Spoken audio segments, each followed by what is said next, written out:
আসসালামু আলাইকুম dear learners. একটি প্যারাগ্রাফ মুখস্থ করে কিভাবে তোমরা ৬০টিরও বেশি প্যারাগ্রাফ লিখতে পারবে সেই বিষয়টা আজ এই ক্লাসে আমি তোমাদেরকে শিখিয়ে দেব। প্রিয় শিক্ষার্থী বন্ধুরা, তোমাদের পরীক্ষার জন্য ১৫ থেকে ২০টি প্যারাগ্রাফ মুখস্থ করতে হয়। তারপরেও এর মধ্য থেকে কমন আসবে কিনা তার কোনো গ্যারান্টি থাকে না। কিন্তু আজকে আমি তোমাদেরকে এমন একটি ফর্মে শিখিয়ে দেব যা দিয়ে তোমরা এই রিলেটেড সমস্ত প্রকার প্যারাগ্রাফ লিখতে পারবে। পরীক্ষায় কমন না আসলেও এই ফরম্যাট দিয়ে সমস্যা রিলেটেড যে কোনো প্যারাগ্রাফ তুমি লিখে আসতে পারবে। আর এই সমস্যা রিলেটেড প্যারাগ্রাফই কিন্তু পরীক্ষায় ৯০% এসে থাকে। একটি প্যারাগ্রাফ দিয়ে সব প্যারাগ্রাফ লেখার টেকনিক, অর্থাৎ all kinds of social problem, সামাজিক সমস্যা রিলেটেড সকল ধরনের প্যারাগ্রাফ এই একটি ফরম্যাট দিয়ে লেখা যাবে। যেমন drug addiction, traffic jam, environment pollution, water pollution, এরকম দেখো এখানে ৩৫টা প্যারাগ্রাফে টপিক দেওয়া আছে। এই ৩৫টা টপিক ছাড়াও এই ধরনের যে সমস্ত প্রবলেম রিলেটেড প্যারাগ্রাফ আছে সবগুলো নিচের যে একটা ফরম্যাট দেখানো হয়েছে সেই একটা ফরম্যাট দিয়েই তোমরা লিখতে পারবে খুব সহজেই। চলো এবার আমরা সেই ফরম্যাটটা দেখি। There are many kinds of problems in our country. আমাদের দেশে অনেক ধরনের সমস্যা আছে। But dash is one of them. আচ্ছা, এই যে এখানে গ্যাপটা আছে, এই গ্যাপের ওখানে পরীক্ষায় যেই টপিকটা দেওয়া থাকবে সমস্যা সংক্রান্ত, সেই টপিকটা এখানে বসায় দিতে হবে। জাস্ট এখানে সেই টপিকটা শুধু বসায় দেবো। যেমন যদি ট্রাফিক জ্যাম থাকে তাহলে দেবো traffic jam is one of them. যদি ওয়াটার পলিউশন থাকে তাহলে দেবো water pollution is one of them. অর্থাৎ আমাদের দেশে অনেক ধরনের সমস্যা আছে। হ্যাঁ, ওয়াটার পলিউশন হলো তার মধ্যে একটা, অথবা ট্রাফিক জ্যাম হলো তার মধ্যে একটা।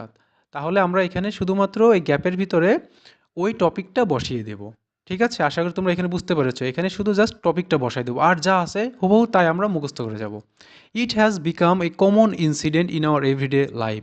এটা আমাদের জীবনের জন্য একটা সাধারণ ঘটনা হয়ে উঠেছে। It is a great and harmful problem in Bangladesh. এটা একটা বড় এবং ক্ষতিকর সমস্যা আমাদের বাংলাদেশের জন্য।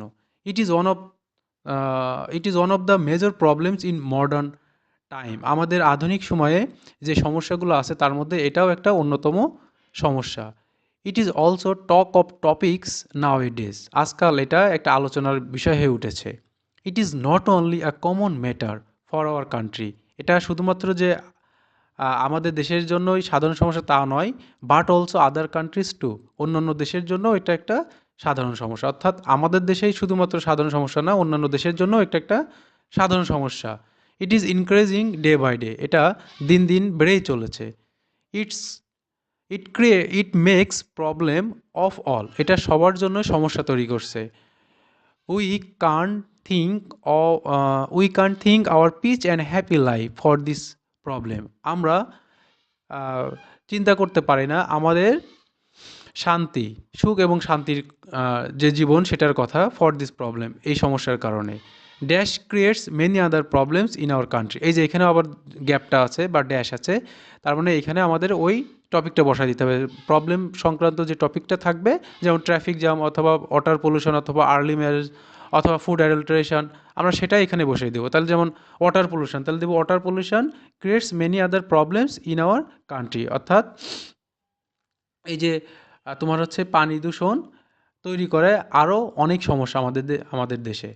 We think man is responsible for it. আমরা মনে করি এই মানুষই হচ্ছে এই সমস্যার জন্য দায়ী। দো it is very tough to remove it totally. যদিও এই সমস্যা সম্পূর্ণভাবে দূর করা খুব কঠিন ব্যাপার, but we have to try. কিন্তু আমাদেরকে অবশ্যই চেষ্টা করতে হবে এনি কস্ট, যে কোনো মূল্যে। অর্থাৎ যে কোনো মূল্যে এটা দূর করার জন্য আমাদের চেষ্টা করতে হবে। Everybody wants a good solution for this problem. প্রত্যেকেই চায় একটা ভালো সমস্যা সমাধান এই সমস্যার জন্য। অর্থাৎ এই সমস্যার সমাধানে সবাই একটা ভালো সমাধান চায়। Proper steps should be taken to remove ইট। অর্থাৎ অর্থাৎ যথাযথ ব্যবস্থাগুলো গ্রহণ করা উচিত এই সমস্যা সমাধানের জন্য বা দূর করার জন্য। Public awareness is also needed. এই যে জন সচেতনতা দরকার এই সমস্যা সমাধানের জন্য। We all should work jointly against this problem. আমাদের সবাইরই একসাথে কাজ করা উচিত এই সমস্যা সমাধানের জন্য। The government and conscious people can play a vital role in this regard. অর্থাৎ সরকার এবং সচেতন মানুষগুলা এই সমস্যা সমাধানের জন্য গুরুত্বপূর্ণ ভূমিকা রাখতে পারে। উই হোপ, আমরা আশা করি দ্যাট যে we will be able to overcome this problem as soon as possible. আমরা আশা করি যে খুব শীঘ্রই এই সমস্যা সমাধান করতে পারবো, খুব দ্রুত এই সমস্যা আমরা সমাধান করতে পারবো। So we should be more active to get a better solution. সুতরাং আমাদের সবারই উচিত আরও বেশি অ্যাক্টিভ হওয়া, to get a better solution, ভালো একটা সমাধান পাওয়ার জন্য। ঠিক আছে, তাহলে আশা করি তোমরা খুব সহজেই বুঝতে পেরেছ। এখন থেকে তোমরা এই সংক্রান্ত যে কোনো ধরনের প্যারাগ্রাফ পরীক্ষায় আসলে খুব সহজেই আনসার করে আসতে পারবে। সবাইকে অনেক অনেক ধন্যবাদ। আল্লাহ হাফেজ।